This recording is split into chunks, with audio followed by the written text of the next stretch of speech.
Praise the Lord. आप सबको जय मसीह की। आइए प्रभु के लोगों, हम उस प्रथम वाणी की ओर बढ़ते हैं जो प्रभु ने क्रूस पर कही। इससे पहले प्रिय हम वचन की ओर बढ़ें। अगर आपने हमारे इस चैनल को सब्सक्राइब नहीं किया तो आप इस चैनल को सब्सक्राइब कर लें ताकि आने वाली वीडियो का नोटिफिकेशन आपको मिल सके। आइए प्रिय हम वचन की ओर बढ़ते हैं। प्रभु की पहली वाणी लुक्का का सुसमाचार 23 अध्याय और 34 वचन। तब यीशु ने कहा, हे पिता, इन्हें माफ कर, क्योंकि यह नहीं जानते कि यह क्या कर रहे हैं। आइए हम उस समय को याद करते हैं जब यह सब घटनाएं हो रही थी। सबसे पहले प्रभु यीशु के उस चेले के बारे में देखेंगे जिस पर प्रभु ने इतना भरोसा किया, जिसका नाम यहूदा इस्करियोती था।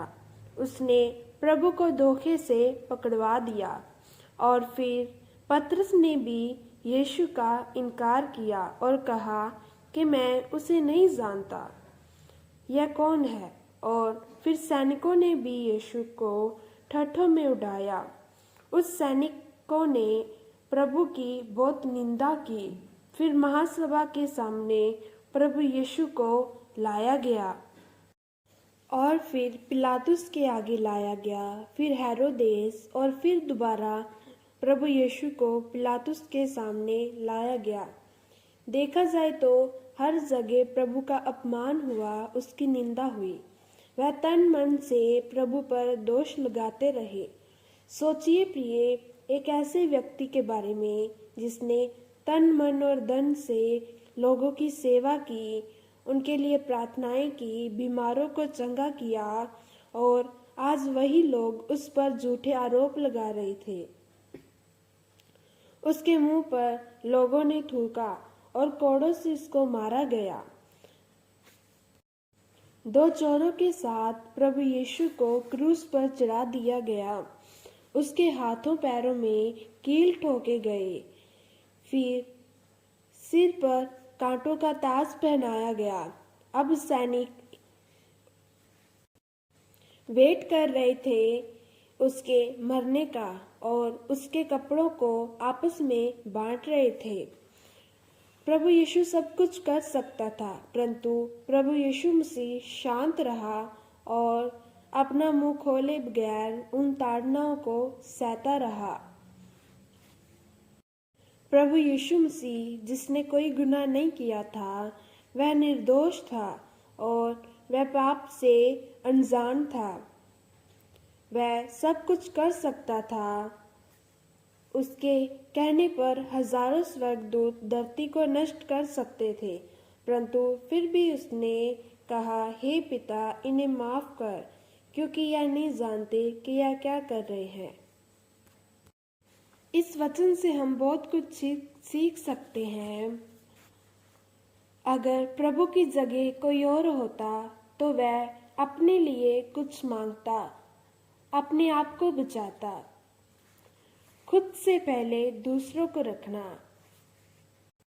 हम प्रभु से सीखते हैं। हम भी ऐसा करते हैं, अपने बारे में सोचते हैं, परंतु प्रभु ने दूसरों के बारे में सोचा।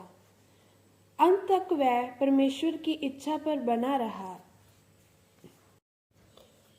जो प्रचार उसने किया उसे पूरा भी किया।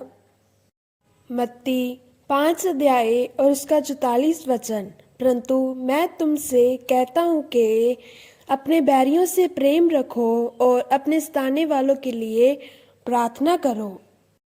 सो प्रिय, आज हम कह देते हैं दूसरों को अपने सताने वालों से प्रेम रखो और उनके लिए प्रार्थना करो, पर हम उस वचन को खुद पर लागू ही नहीं करते।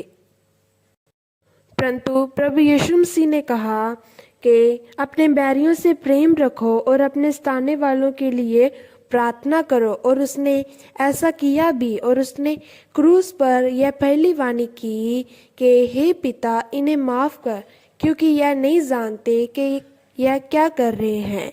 उसने अपने सताने वालों के लिए प्रार्थना की और प्रभु ने अपना सारा जीवन दूसरों के लिए बिताया और उसने अपने जीवन में प्रार्थना की, सिर्फ प्रार्थना। वह जंगल में अकेले प्रार्थना करने जाता।